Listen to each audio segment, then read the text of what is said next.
yaitu steril, membela citra buruk. Gambar yang buruk itu adalah salinan bergerak. Kualitasnya jelek, resolusinya di bawah standar. Saat dipercepat, kualitasnya memburuk.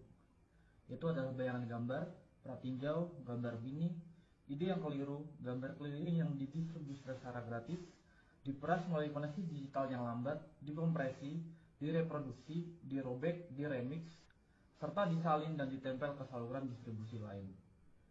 Citra berkualitas rendah adalah kain lusuh atau sobekan sebuah AVI atau JPEG. Kaum proletar rendahan dalam masyarakat kelas penampilan yang diberi peringkat dan dinilai berdasarkan resolusinya. Citra berkualitas rendah telah diunggah, diunduh, dibagikan, diformat ulang, dan diedit ulang. Ini mengubah kualitas jadi aksesibilitas, nilai pameran jadi nilai kultus, film jadi klip, kontemplasi menjadi gangguan. Citra tersebut dibebaskan dari brankas bioskop dan arsip dan didorong ke dalam ketidakpastian digital dengan mengorbankan substansinya sendiri. Citra berkualitas rendah cenderung ke arah abstraksi. Ia adalah ide visual dalam proses pembentukannya. Citra buruk tersebut merupakan generasi kelima yang ilegal, gambar asli yang terdistorsi. Silsilahnya meragukan, nama filenya sengaja salah ija. Seringkali gambar ini melanggar warisan budaya, budaya nasional, atau bahkan hak cipta. Gambar ini diwariskan sebagai umpan, jebakan, indeks, atau sebagai pengingat akan bentuk visualnya di masa lalu. Gambar ini mengejek janji-janji teknologi digital. Tidak hanya seringkali terdegradasi hingga hanya menjadi buram yang terburu-buru. Bahkan orang pun ragu apakah gambar ini masih bisa disebut gambar sama sekali. Hanya teknologi digital yang mampu menghasilkan gambar yang begitu buruk seperti ini. Gambar yang buruk adalah hal yang lazim di zaman sekarang. Gambar-gambar yang terbuang dari layar, puing-puing produksi audiovisual, sampah yang terdampar di pantai ekonomi digital. Mereka menjadi saksi atas dislokasi, transfer, dan permintaan gambar yang penuh kekerasan. Percepatan dan peredarannya dalam siklus ganas kapitalisme audiovisual. Gambar-gambar yang buruk diseret ke seluruh dunia sebagai komoditas atau perwujudannya, sebagai hadiah atau sebagai anugerah. Mereka menyebarkan kesenangan atau ancaman kematian, teori konspirasi atau bajakan, perlawanan atau kebodohan. Gambar-gambar yang buruk menunjukkan hal yang langka, yang jelas, dan yang tak terbayangkan, yaitu jika kita masih mampu menguraikannya. 1. Resolusi rendah. Dalam salah satu film Woody Allen, karakter utamanya tampak buram. Ini bukan masalah teknis, melainkan semacam penyakit yang menyimpannya. Citranya selalu kabur. Karena karakter Allen adalah seorang aktor, ini menjadi masalah besar. Ia tidak dapat menemukan pekerjaan. Kurangnya kejelasan citranya berubah menjadi masalah misteri. Kejernihan diidentifikasi sebagai posisi kelas, posisi yang nyaman dan istimewa. Sementara keburaman menunjukkan nilai seseorang sebagai sebuah citra. Namun, hierarki gambar kontemporer tidak hanya didasarkan pada ketajaman, tetapi juga dan terutama pada resolusi. Lihat saja toko elektronik manapun dan sistem ini, yang dijelaskan oleh Harun Faroki dalam sebuah wawancaranya yang penting tahun 2007 menjadi sangat jelas. Dalam masyarakat gambar, peran sebagai toko unggulan. Di toko unggulan, sinema mengambil produk-produk kelas atas dipasarkan dalam lingkungan yang mewah. Turunan yang lebih terjangkau dari gambar yang sama beredar sebagai DVD, di televisi siaran atau daring, sebagai bentuk yang berkualitas buruk. Jelas, gambar beresolusi tinggi terlihat lebih cemerlang dan mengesankan, lebih mimikri dan magis, lebih menakutkan dan menggoda daripada gambar yang buruk. Bisa dibilang, gambar beresolusi tinggi lebih kaya. Kini, bahkan format konsumen pun semakin beradaptasi dengan selera para pecinta film dan penikmat estetika yang bersikeras menggunakan film 35 mm sebagai jaminan visualitas yang murni. Penekanan pada film analog sebagai satu-satunya media yang penting secara visual bergema di seluruh wacana tentang sinema, hampir tanpa mempedulikan nuansa ideologisnya. Tidak pernah menjadi masalah bahwa ekonomi produksi film kelas atas ini dan masih berakar kuat dalam sistem budaya nasional, produksi studio kapitalis, kultus kejeniusan yang sebagian besar laki-laki dan versi asli dan karenanya seringkali konservatif dalam struktur dasarnya. Resolusi diagungkan seolah-olah ketiadaannya sama dengan pengibirian sang pengarang. Pemujaan terhadap ukuran film mendominasi bahkan produksi film independen. Citra yang kaya tersebut menciptakan hierarki tersendiri dengan teknologi baru yang menawarkan semakin banyak kemungkinan untuk secara kreatif merusak citra tersebut. 2. Kebangkitan sebagai gambaran yang buruk. Namun, bersikeras pada penggunaan gambar yang kaya juga memiliki konsekuensi yang lebih serius. Seorang pembicara dalam konferensi esai film baru-baru ini menolak untuk menampilkan cuplikan dari karya Humphrey Jennings karena tidak tersedia proyektor film yang memadai. Meskipun pembicara memiliki pemutar DVD dan proyektor video standar, para hadirin dibiarkan membayangkan seperti apa tampilan gambar-gambar tersebut. Dalam kasus ini, ketidakjelasan gambar tersebut disebabkan oleh kurang lebih bersifat sukarela dan berdasarkan premis estetika. Tetapi hal ini menjadi padanan yang jauh lebih umum berdasarkan konsekuensi kebijakan neoliberal. 20 atau bahkan 30 tahun yang lalu, restrukturasi neoliberal, produksi media mulai perlahan-lahan mengaburkan citra non-komersial, hingga pada titik di mana sinema eksperimental dan esai hampir tidak terlihat. Karena menjadi sangat mahal, biaya untuk terus memutar karya-karya ini di bioskop sangat mahal, sehingga dianggap terlalu marginal untuk ditayangkan di televisi. Dengan demikian, karya-karya tersebut perlahan menghilang bukan hanya dari bioskop, tetapi juga dari ruang publik. Esai video dan film eksperimental sebagian besar tetap tidak terlihat kecuali beberapa pemutaran langka di museum film metropolitan atau klub film yang diproyeksikan dalam resolusi aslinya sebelum menghilang lagi ke dalam kegelapan arsip.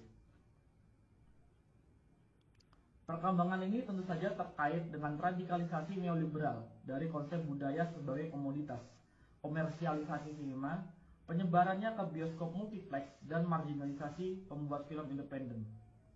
Hal ini juga terkait dengan restrukturasi industri media global dan pembentukan monopoli atas audiovisual di negara atau wilayah tertentu.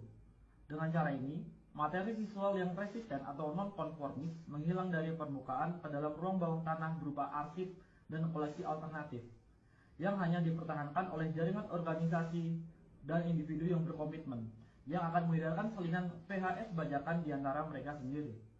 Sumber untuk ini sangat langka. Aset berpindah dari tangan ke tangan bergantung pada informasi dari mulut ke mulut di dalam lingkaran tertentu. Dari teman dan kolega. Dengan adanya kemungkinan untuk melakukan streaming video online, kondisi ini mulai berubah secara dramatis. Semakin banyak materi langka muncul kembali ke platform yang dapat diakses publik. Beberapa di antaranya dikurasi dengan cermat, contoh UBU web, dan beberapa hanya berupa tumpukan barang, yakni YouTube. Saat ini setidaknya ada 20 torrent esai film Chris Marker yang tersedia secara online. Jika Anda mengikat retrospektif, Anda bisa mendapatkannya. Tapi ekonomi gambar berkualitas rendah lebih dari sekedar unduhan. Anda dapat menyimpan filenya, menontonnya lagi, bahkan mengedit ulang atau memperbaikinya jika Anda merasa perlu, dan hasilnya beredar. File AVI buram dari karya-karya agung yang hampir terlupakan dipertukarkan di platform P2P semi rahasia. Video ponsel rahasia yang diselundupkan keluar dari museum disiarkan di YouTube. DVD saingan tontonan para seniman diperdagangkan. Banyak karya sinema avant-garde, esai, dan non-komersial telah dihidupkan kembali sebagai gambar berkualitas rendah, suka atau tidak suka. 3. Privatisasi dan pembajakan. Kemunculan kembali cetakan langka karya-karya seniman militan, eksperimental, dan klasik, serta seni video sebagai gambar berkualitas rendah memiliki makna tersendiri. Situasi mereka mengungkapkan lebih dari sekedar isi atau tampilan gambar. Hal ini juga mengungkapkan kondisi marginalisasi mereka, konstelasi kekuatan sosial yang menyebabkan peredaran mereka secara daring sebagai citra yang buruk. Gambar-gambar berkualitas buruk disebut berkualitas buruk karena tidak diberi nilai apapun dalam masyarakat kelas gambar. Statusnya sebagai gambar terlarang atau terdegradasi memberikan pengecualian dari kriteria tersebut. Kurangnya resolusi pada gambar-gambar tersebut membuktikan bahwa gambar-gambar itu telah dirampas dan dipindahkan. Jelas, Kondisi ini tidak hanya terkait dengan restrukturasi neoliberal produksi media dan teknologi digital, tetapi juga berkaitan dengan restrukturasi pasca sosialis dan pasca kolonial negara-negara bangsa, budaya mereka, dan arsip mereka. Sementara beberapa negara bangsa dibongkar atau runtuh, budaya dan tradisi baru diciptakan, dan sejarah baru dibangun. Hal ini jelas juga mempengaruhi arsip film dalam banyak kasus. Seluruh warisan cetakan film dibiarkan tanpa kerangka pendukung budaya nasionalnya, seperti yang pernah saya amati dalam kasus museum film di Sarajevo. Arsip nasional dapat menemukan kehidupan selanjutnya dalam bentuk toko penyewaan video. Sayang, bajakan merembes keluar dari arsip tersebut melalui privatisasi yang tak terorganisir.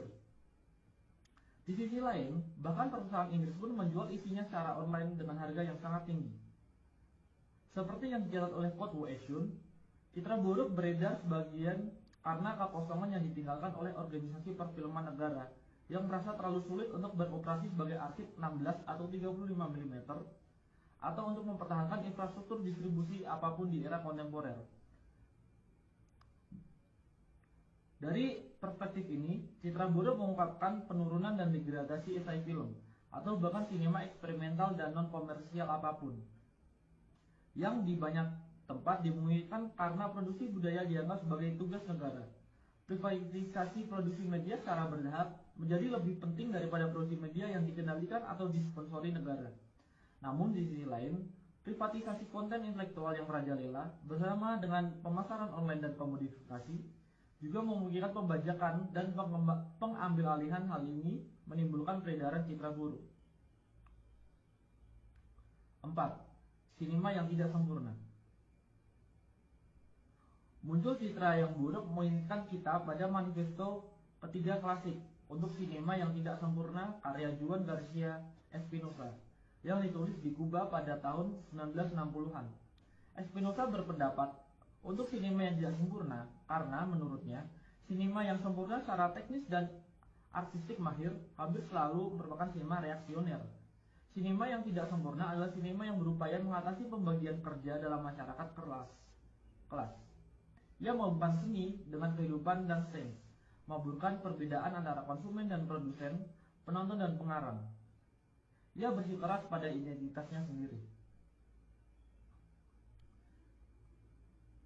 Ketidaksempurnaan populer tapi bukan konsumerisme dilakukan tanpa menjadi birokratis. Dalam manifestonya, Espinosa juga merefleksikan janji-janji media baru. Ia dengan jelas memprediksi bahwa perkembangan teknologi video akan membahayakan posisi elitis para pembuat film tradisional dan memungkinkan semacam produksi film massal, seni rakyat. Seperti ekonomi gambar yang buruk, sinema yang tidak sempurna mengurangi perbedaan antara penulis dan penonton serta menggabungkan kehidupan dan seni. Yang terpenting, visualitasnya sangat terkompromikan, buram, amatir, dan penuh artefak. Dalam beberapa hal, ekonomi citra yang buruk, hal ini sesuai dengan deskripsi sinema yang tidak sempurna. Sementara deskripsi sinema yang sempurna lebih mewakili konsep sinema sebagai tokoh unggulan. Namun, sinema yang tidak sempurna, yang nyata dan kontemporer, jauh lebih ambivalen dan afektif daripada antisipasi Espinosa. Di satu sisi, ekonomi gambar berkelas rendah dengan kemungkinan distribusi global yang langsung dan etika remix dan apropriasi memungkinkan partisipasi kelompok produsen yang jauh lebih besar daripada sebelumnya. Namun, ini tidak berarti bahwa peluang-peluang ini hanya digunakan untuk tujuan progresif. Ujar kebencian, spam, dan sampah lainnya juga menyebar melalui koneksi digital. Komunikasi digital juga telah menjadi salah satu pasar yang paling diperebutkan. Sebuah zona yang telah lama mengalami akumulasi modern baru yang berkelanjutan dan upaya privatisasi besar-besaran, dan sampai batas tertentu berhasil. Jaringan tempat beredarnya gambar-gambar buruk tersebut jadi platform bagi kepentingan bersama yang baru dan rapuh, sekaligus medan pertempuran bagi agenda komersil dan nasional. Jaringan tersebut memuat materi eksperimental dan artistik, tetapi juga sejumlah besar pornografi dan paranoia. Meskipun wilayah citra berkualitas rendah memungkinkan akses ke citra yang terpinggirkan, wilayah ini juga dipenuhi oleh teknik komodifikasi paling canggih. meskipun memungkinkan partisipasi aktif pengguna dalam pembuatan dan distribusi konten. Platform ini juga melibatkan mereka dalam produksi. Pengguna menjadi editor, kritikus, penerjemah, dan penulis bersama dari gambar-gambar berkualitas rendah. Dengan demikian, gambar yang buruk adalah gambar yang populer, gambar yang dibuat dan dilihat oleh banyak orang. Mereka mengekspresikan semua kontradiksi dari kerumunan kontemporer, oportunisme, narsisme, keinginan akan otonomi dan kreasi, ketidakmampuan untuk fokus atau mengambil keputusan, kesiapan konstan untuk melanggar dan sekaligus tunduk.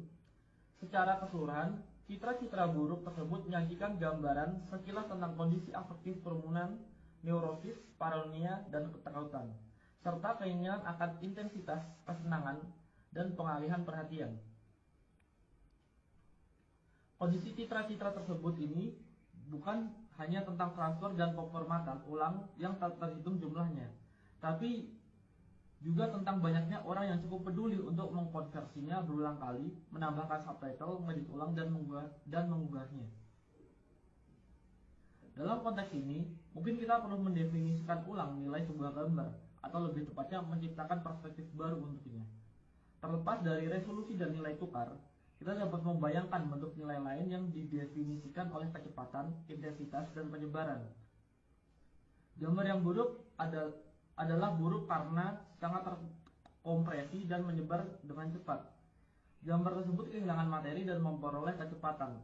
Tetapi gambar tersebut juga mengekspresikan kondisi dematerialisasi yang tidak hanya dimiliki oleh warisan seni konseptual, tetapi terutama oleh mode produksi semiotik kapital, seperti yang dijelaskan oleh Felix Guattari, mendukung penciptaan dan penyebaran paket data yang ringkas dan fleksibel yang sangat diintegrasikan ke dalam kombinasi dan rangkaian yang semakin baru.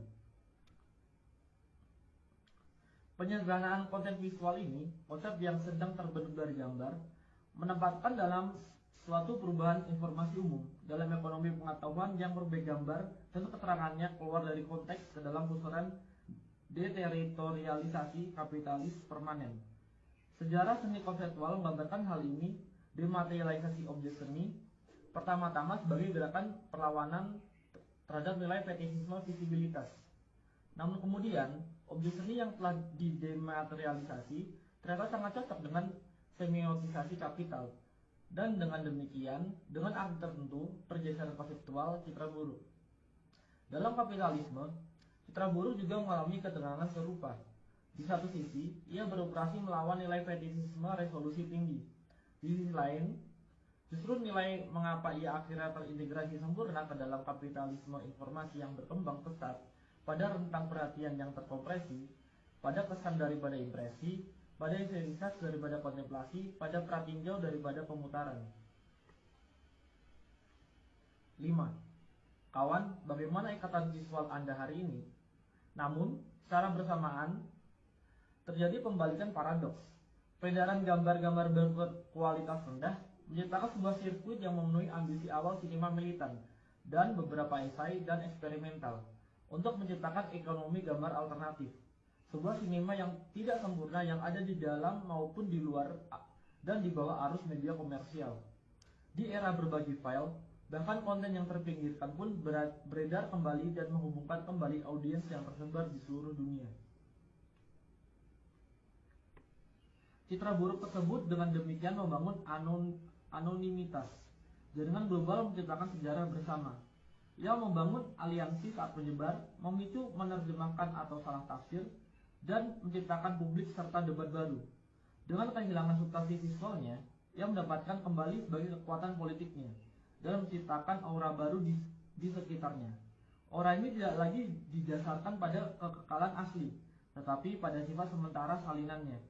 Ia tidak lagi berlabuh ke dalam ruang publik klasik yang dimediasi dan didukung oleh kerangka negara bangsa atau korporasi, tetapi mengambang di permukaan kumpulan data yang sementara dan meragukan. Dengan terlepas dari kasanah perfilman konvensional, karya ini terdorong ke layar-layar baru dan sementara yang dirangkai oleh keinginan para penonton yang tersebar. Oleh karena itu, peredaran gambar-gambar yang buruk menciptakan ikatan visual. Demikian juga Vertov pernah menyebutnya. Ikatan visual ini menurut Vertov dimaksudkan untuk menghubungkan para pekerja di seluruh dunia satu sama lain. Ia membayangkan semacam bahasa adamik visual komunis yang tidak hanya dapat memberi informasi atau menghibur, tapi juga mengorganisir para penontonnya. Dalam arti tertentu, mimpinya telah menjadi kenyataan, meskipun sebagian besar di bawah kekuasaan kapitalisme informasi global yang audiensnya terhubung hampir secara fisik melalui kegembiraan bersama keselarasan afektif dan kecemasan. Namun, ada juga peredaran dan produksi gambar berkualitas rendah yang dihasilkan oleh kamera ponsel, komputer rumahan, dan bentuk distribusi yang tidak konvensional. Koleksi optiknya, penyusunan kolektif sebagai file atau sirkuit distribusi akan rumput, mengungkapkan hubungan yang tidak menentu dan kebetulan antara para produsen dimanapun yang secara bersamaan membentuk audiens yang tersebar. Peredaran gambar-gambar berkualitas buruk memicu baik jalur perakitan media kapitalis maupun ekonomi audiovisual alternatif. Selain banyak kebingungan dan penyeranan, hal ini juga berpotensi menciptakan gerakan pemikiran dan pengaruh yang mengganggu. Peredaran gambar berkualitas rendah dengan demikian memulai babak lain dalam dianologi histori sirkuit informasi nonkonformis, ikatan visual Vertov, pedagogi pekerja internasionalis yang dijelaskan oleh Peter Weiss dalam The Aesthetic of Resistance, sirkuit sinema ketiga, dan trikontinentalisme, pembuatan film dan pemikirnya yang tidak berpihak. Gambar berkualitas rendah, betapapun ambivalennya statusnya, dengan demikian mengambil tempat dalam dianologi pamflet yang disalin karbon, film agitprop kereta api, majalah video bawah tanah, dan materi nonkonformis lainnya, yang secara estetika sering menggunakan materi berkualitas rendah. Selain itu, hal ini juga mengaktualisasikan kembali banyak gagasan historis yang terkait dengan sirkuit-sirkuit ini. Antara lain, gagasan Vertov tentang ikatan visual. Bayangkan seseorang di masa lalu dengan baret bertanya kepada Anda, "Kawan, apa ikatan visual Anda hari ini?" Anda mungkin menjawab, "Ini adalah tautan ke masa kini." 6. Sekarang. Citra buruk tersebut mewujudkan nasib setelah kematian banyak mahakarya sinema dan seni video di masa lalu. Karya-karya tersebut telah diusir dari surga terlindungi yang tampaknya pernah menjadi milik sinema. Setelah dikeluarkannya dari arena budaya nasional yang terlindungi dan seringkali proteksionis, dibuang dari peredaran komersial, karya-karya ini menjadi pengembara di tanah tak bertuan digital, terus-menerus mengubah resolusi dan formatnya, kecepatan dan medianya, bahkan terkadang kehilangan nama dan kredit di sepanjang jalan. Sekarang banyak dari karya-karya ini kembali sebagai gambar yang buruk, saya akui. Tentu saja orang bisa berpendapat bahwa ini bukanlah yang asli, tetapi kemudian, tolong siapapun, tunjukkan kepada saya yang asli. Citra buruk tersebut bukan lagi tentang hal yang sebenarnya yang asli dan orisinal. Sebaliknya, ini tentang kondisi eksistensinya yang nyata, tentang sirkulasi kerumunan, penyebaran digital, temporalitas yang terpecah-pecah dan fleksibel. Ini tentang pembangkangan dan mengappropriation, sama seperti tentang konformisme dan eksploitasi. Singkatnya, ini tentang realitas.